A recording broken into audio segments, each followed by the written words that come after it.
Pernah nggak sih ngerasa tempat kerja tuh kok ya berantakan banget, bikin stres? Ternyata ada loh satu filosofi simple dari Jepang yang bisa mengubah semua kekacauan itu jadi produktivitas yang luar biasa.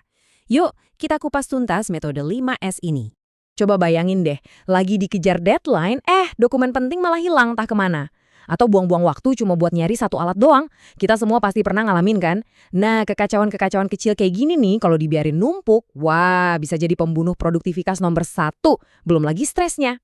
Gimana kalau ternyata ada sistemnya untuk menaklukkan kekacauan itu? Nah, disitulah 5S masuk. Ini metode yang jadi tulang punggung efisiensinya raksasa sekelas Toyota loh. Dan ini bukan sekedar bersih-bersih biasa yang besoknya berantakan lagi. Bukan. Ini soal membangun sebuah sistem. Sistem untuk ketertiban dan efisiensi yang awet. Oke, kita mulai ya. Ada 3 langkah pertama nih, ringkas, rapi, dan resik. Anggap aja ini bagian turun tangannya ya, fondasi fisik buat ngebangun ruang kerja yang efisien dari nol. Langkah pertama, seiri atau gampangnya ringkas. Coba deh sekarang lihat sekeliling meja atau area kerja Anda. Ambil satu barang, terus tanya ke diri sendiri. Ini beneran saya butuhin buat kerja nggak ya?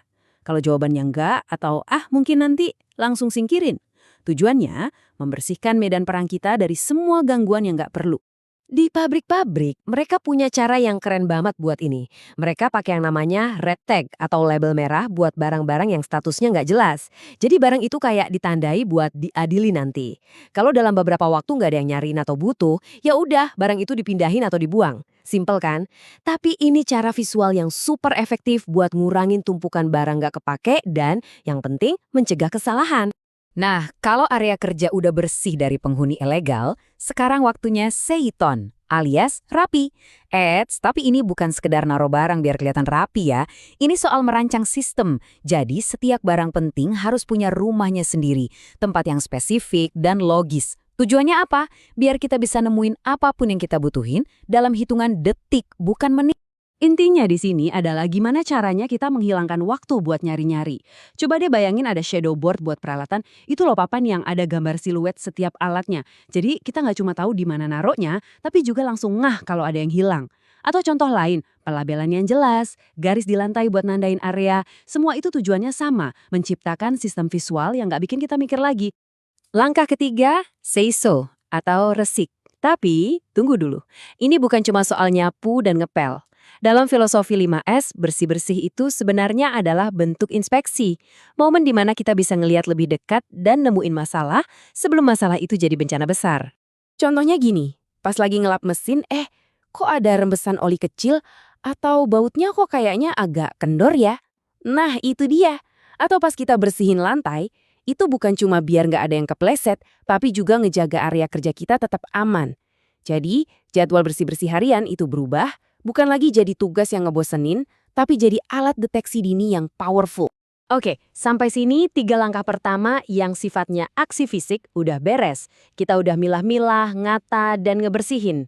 Tapi, pertanyaannya, gimana caranya biar semua kerja keras ini nggak sia-sia dan balik lagi berantakan minggu depan?